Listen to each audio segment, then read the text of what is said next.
Hello my dear friends, कैसे हैं आप। मैं आरजे 01 प्रॉपर्टीज से आज बहुत ही बढ़िया वीडियो आपके लिए लेकर आया हूं। जैसा कि होने वाली है वीडियो ये कि कैसे पता करें कि बायर असली है या फिर नकली। बिल्कुल सही कह रहा हूं मैं। देखिए जरा, आप कैसे पता करें कि बायर असली है या नकली। इसमें काफी सारी क्वालिटीज होती है जो आपको पता होनी चाहिए यदि आप एक रियल एस्टेट प्रॉपर्टी का काम कर रहे हैं। कि आपके पास यदि कोई क्लाइंट आ रहा है तो आपके पास ये सारी चीजें होनी चाहिए कि भाई हम किस प्रकार से पता कर सकते हैं कि वो क्लाइंट वाकई में लेने वाला है या नहीं। क्योंकि मार्केट में ऐसे कई घूम रहे हैं और वाकई में ऐसा होता ही है। 10% जो होते हैं वो होते हैं कि हम लेंगे, बाकी 90% सिर्फ फिरने वाले ही होते हैं। मैं ये नहीं कहूंगा कि वो 90% लेते नहीं है, वो लेते हैं, बट थोड़ा बहुत ज्यादा सोच समझ के। और खैर प्रॉपर्टी वैसे भी सोच समझकर ही लेनी चाहिए, ये मैं भी कहता हूं। पर इतना भी ना सोचे कि हम उस प्रॉपर्टी को लेकर इतना सोचे कि आप आज वो प्रॉपर्टी देख रहे हैं और 6 महीने साल भर बाद में आप फोन करके कहें कि भैया वो प्रॉपर्टीज है या नहीं है। तो इतना वेट नहीं करना है अपने को। तो वो कस्टमर हमारी नजर में जो होता है वो फिरने वाला होता है इससे, है ना। तो वीडियो में हम आगे बढ़ते हैं। सबसे पहला स्टेप जो, यदि हम कोई भी कस्टमर हमारे पास यदि नया आए तो हम उससे क्या पूछे और क्या नहीं पूछे। बिना कोई समय खराब करे वीडियो स्टार्ट करते हैं। तो पहला स्टेप है अपना कि हम कस्टमर से उसकी प्रोफाइल जाने कि वो लास्ट टाइम कहां रह रहा है, लास्ट टाइम वो मतलब उसका वर्किंग क्या है क्या नहीं है। मतलब एक नॉर्मली जब हम पूछते हैं कस्टमर से तो उस प्रोफाइल के चक्कर में हमारी कई सारी बातें हो जाती है। जैसे कि आप वहां रहते हैं, अच्छा हाँ वो वहां पर तो हमारे एक मिलने वाले भी रहते हैं। तो इससे एक जो प्रोफाइल जब हम पता करते थे उससे एक कनेक्टिविटी हो जाती है अपने पास। समझ रहे आप मेरी बात को। कनेक्टिविटी कैसे कि जैसे मान लो आज वो क्लाइंट ने आपको फोन किया, कस्टमर ने यदि आपको फोन किया तो सबसे पहले तो आपको यही पता है कि वो एक अननोन है आपके लिए। ना आप उसे जानते हैं ना वो आपको जानता है ना। हो सकता है वो जानता हो, लेकिन वो मैं आपको इस टाइम अभी थोड़ी देर बाद बताऊंगा। तो अभी अपन सिर्फ प्रोफाइल पे चल रहे हैं। तो हो सकता है वो अपने को नहीं जानता हो या फिर, तो ऐसे कई बार ये सिचुएशंस होती है। तो इसमें हम जब पूछते हैं तो वो बताता है कि लास्ट टाइम मैं वहां रह रहा हूं या अभी वहां स्टे हूं या रेंट से रह रहा हूं। तो कई बार उस जहां वो रह रहा है उसके आसपास के हमारे नेबर्स या फिर कोई मिलने वाला निकल जाता है तो उससे हमारा एक अलग बॉन्ड बन जाता है कि वो बहुत बढ़िया आदमी है, आप मेरे बारे में उनसे पूछिएगा। तो इसीलिए क्या प्रोफाइल पूछना बहुत ज्यादा जरूरी है। सेकंड चीज आती है बजट। अब कई क्लाइंट्स आते हैं और वो पूछते हैं कि भैया आपके पास कोई प्रॉपर्टीज है। अब एक रियल एस्टेट डेवलपर जो एजेंट होता है वो यही चीज कहता है कि मेरे पास प्रॉपर्टीज अवेलेबल है। लेकिन अब एक रियल एस्टेट जो प्रॉपर्टी एजेंट होता है यदि वो समझदार है तो वो सबसे पहले क्या पूछेगा कि आपका बजट क्या है प्रोफाइल के बाद में। ऐसा तो नहीं है उसने आपको फोन किया और डायरेक्ट आपको वो ले गया साइड पे कि भैया आ जाओ, हाँ आ जाओ। तो इसलिए आप उनसे बजट पूछिए कि आपका जो बजट है वो क्या होने वाला है। और उससे भी ज्यादा चीज ये है कि आप किस लोकेशन में देख रहे हैं। ऐसा तो नहीं है कि उसने आपको फोन किया और उसको प्रॉपर्टी हमारे यहाँ जैसे मान लो आपके किसी एरिया वैशाली नगर में चाहिए और आप उसे दिखा कहीं और जा रहे हैं। तो उससे आपका भी समय और पेट्रोल जाया होगा और उसका भी समय और पेट्रोल जाया होने वाला है। तो इसीलिए उससे बजट पूछना और लोकेशन पूछना बहुत ज्यादा जरूरी है। अब जैसे कई कस्टमर्स आएंगे, आप जब उनसे बजट पूछेंगे ना तो वो भड़क जाते हैं कि भैया बस आप तो प्रॉपर्टी दिखाओ, हमारे बजट का कोई इशू नहीं है।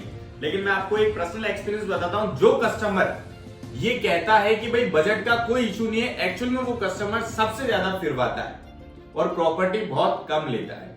जो एक्चुअल बायर होता है ना वो सदा के लिए हमेशा आपको ये चीज कहेगा कि भैया मेरा ये बजट है और मैं इस बजट से ऊपर नहीं जाऊंगा, है ना। तीसरी चीज ये होती है हमारी कि पेमेंट मेथड। अब मैं आपको एक चीज बताता हूं, पेमेंट मेथड जो है ये सबसे ज्यादा महत्वपूर्ण चीज है। वो कैसे, क्योंकि यहां आपकी जैसे आज मान लो आपको एक एड पे आपके 10 कस्टमर्स ने रिप्लाई किया, है ना। तो उसमें से 10 में से पेमेंट मेथड यदि आप पूछते हैं तो 7 तो उसमें वैसे ही आपके कम हो जाएंगे और बचेंगे सिर्फ 3। और हो सकता है शायद वो 10 ही ना ले सके। वो इसीलिए अपने को पेमेंट मेथड पूछना अति आवश्यक है। तो बढ़ते हैं वीडियो में आगे। पेमेंट मेथड में आपको बताऊंगा अभी क्या होने वाला है क्या नहीं होने वाला है। यदि मान लीजिए अपन एक मोटा मोटा पकड़ लेते हैं, मान लीजिए यदि कोई भी हाउस है और उसने इस एड पे रिएक्ट किया और उस मकान की जो वैल्यू है 50 लाख रुपए, एक बिल्डर डिमांड कर रहा है कि 50 लाख रुपए मुझे चाहिए, है ना। और उसकी मार्केट वैल्यू जो है वो मान लीजिए आप, जैसे मार्केट वैल्यू का एक मार्केट वैल्यू होती है और एक गवर्नमेंट की डीएलसी वैल्यू होती है, वो दो तरह की होती है।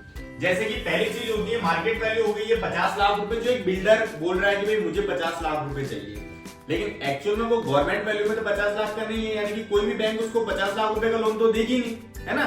तो कई सिचुएशन में बिल्डर जो होता है वो अब रजिस्ट्री जो होगी वो होगी आपके सीधा 25 या फिर 30 लाख रुपीस का, यानी कि यदि कोई भी लोन अमाउंट होगा तो वो सीधा 30 का 90% होगा किसी भी नेशनल बैंक से, है ना। तो पहली चीज आपको कस्टमर से ये चीज क्लियर करनी कि भैया आपका पेमेंट मेथड क्या है। अब मान लो उसने ये कह दिया आपको, ये आपका जो रेशो है जैसे रजिस्ट्री वाला 50-50 हो गया है। अब मान लो उस कस्टमर ने आपको ये कह दिया कि आपने जब पूछा उससे कि भैया आप पेमेंट किस प्रकार से करेंगे, है ना, तो वो बोलेगा कि भैया मेरे को तो पूरा ही लोन चाहिए, है ना, पूरा ही लोन चाहिए। तो अब आपको मैंने ये चीज समझाई कि पूरा लोन तो इसमें होगा नहीं। क्यों नहीं होगा? क्योंकि इसकी डीएलसी जो है वो 50 लाख रुपए थोड़ी है, गवर्नमेंट बैंक जो है वो 50 लाख रुपए का तो पूरा लोन देगी नहीं। तो उस सिचुएशन में क्या कर सकते हैं, जैसे आप मेरी बात ध्यान से सुनिए, यदि वो कहे कोई कस्टमर की भाई मान लो मुझे तो 50 लाख रुपए का पूरे लोन चाहिए, और या फिर कोई कस्टमर आए कि भाई मेरे को तो 40 लाख रुपए का लोन चाहिए, लेकिन अपने पास यहाँ लोन कितना हो रहा है, सिर्फ और सिर्फ 30 लाख रुपए का, यानी कि 27 लाख रुपए का, यानी कि बाकी के जो है 23 लाख रुपए हमको कैश चाहिए। तो यहाँ पर जो आपके जो 10 लोगों ने फोन किया ऐड पे, जब आप उनसे ये चीज पूछेंगे तो ये देख लीजिए आप 7 कस्टमर से 8 कस्टमर आपके वैसे ही लेस हो जाएंगे, और बचे 2 उनको आप ये प्रॉपर्टी विजिट कराइए, यानी कि आपके 10 में से 8 तो वैसे निकल गए, अब बचे 2। अब 2 में से भी आप ये सारी चीजें क्लियर कीजिए। यदि आपकी इस टर्म एंड कंडीशन पे वो फॉलो करता है आपको कि भाई मेरे पास इतना कैश है मैं कर सकता हूं, तो ही उसको उस मकान पे लेके जाइए, अन्यथा विजिट कराने का कोई सार ही नहीं है। समझ रहे आप? अब तीसरी चीज ये होने वाली, उसके बाद में अब हम नया टॉपिक स्टार्ट करते हैं, जैसे कि कस्टमर्स में क्या विशेषताएं होती है कि वो अपने को पता चले कि भाई हाँ ये वाकई में और लेने वाला है। ठीक है, तो सबसे पहली चीज तो ये होने वाली है कि सबसे पहला पॉइंट ये है, तो जैसा कि मैं आपको बताता हूं ये 4 स्टेप जो होने वाले हैं वो बहुत ही ज्यादा महत्वपूर्ण होने वाले हैं। पहला स्टेप ये है अपना कि जब आप बुलाए तब वे आए। समझते हैं इसका मतलब? इसका मतलब बहुत ही सिंपल है कि यदि आप मतलब आपके पास उसका कॉल आया, अब आपने उसको ये कह दिया कि सर आपके लायक यदि कोई भी प्रॉपर्टी आती है मेरे पास तो मैं आपको कॉल करता हूं। तो पहला स्टेप ये है कि जब आप बुलाए तब वो आए। तो इसका मतलब ये है कि यदि आप उन्हें कॉल करें कि सर आपके लायक एक प्रॉपर्टी आई हुई है और मैं जो है आपको विजिट करा दूंगा इस समय, तो आप आ जाइएगा। तो कई बार ये होता है कस्टमर उस समय फ्री नहीं होता है, लेकिन उसी दिन यदि वो आ जाए तो इसका मतलब वो वाकई में लेने वाला है, क्योंकि उसको जरूरत है तभी वो आ रहा है, अन्यथा तो नहीं आएगा। आज किसी के पास समय फ्री नहीं है। लेकिन अब दूसरी पॉइंट ये है अपना कि वह खुद आपको कॉल करे। मान लीजिए एक बार उसने आपको कॉल कर दिया, आपके दिमाग से स्लिप हो गया, दूसरी बार यदि आपको वह खुद कॉल कर रहा है तो इसका मतलब उसको वाकई में सच में नीड है, तभी वो आपको कॉल कर रहा है ना। तीसरी चीज ये है कि पर्सनल रेफरेंस, ये बहुत ही ज्यादा जरूरी होने वाला है। पर्सनल रेफरेंस इसका मतलब होता है पर्सनल रेफरेंस का कि आपकी छवि कैसी है और आपने जो अभी तक कैसी फेस वैल्यू बनाई है मार्केट में, तभी तो आपके पास फेस वैल्यू ज्यादा आएगी। मतलब यदि आपके पास कस्टमर्स इससे पर्सनल रेफरेंस से यदि कोई भी कस्टमर आता है तो वो वाकई में बहुत ही जेन्युइन कस्टमर होता है। वो इसलिए क्योंकि आज जैसे मैं कहीं बैठा हूं, मैं अपने मिलने वाले को कहूंगा कि यार मुझे जो है प्रॉपर्टी देख रहा हूं मैं, और कोई हो आपकी नजर में तो बताओ। अब यानी कि उसने आपके नंबर उसने इसको दिए, तो इसका मतलब वो आपको फोन करके मतलब आपकी सबसे पहली चीज तो वही बढ़िया होगी कि यार ये आदमी बढ़िया है, आप इससे प्रॉपर्टी लीजिए, और वो भी जेन्युइन कस्टमर है इसलिए उसने फोन किया, है ना। और चौथी चीज है फैमिली। यदि कोई भी कस्टमर अपनी वाइफ के साथ या फैमिली के साथ आ रहा है, माता पिता के साथ, तो वो वाकई में जेन्युइन कस्टमर है। वो इसलिए क्योंकि देखो आज फिरने वाले सिंगल ही आते हैं, और ये भी नहीं है कि देखो जेन्युइन कस्टमर ही फैमिली के साथ आते हैं। तो कहीं ना कहीं हम ये भी कह सकते हैं कि भाई फैमिली के साथ जो आता है वो जेन्युइन कस्टमर ही होता है।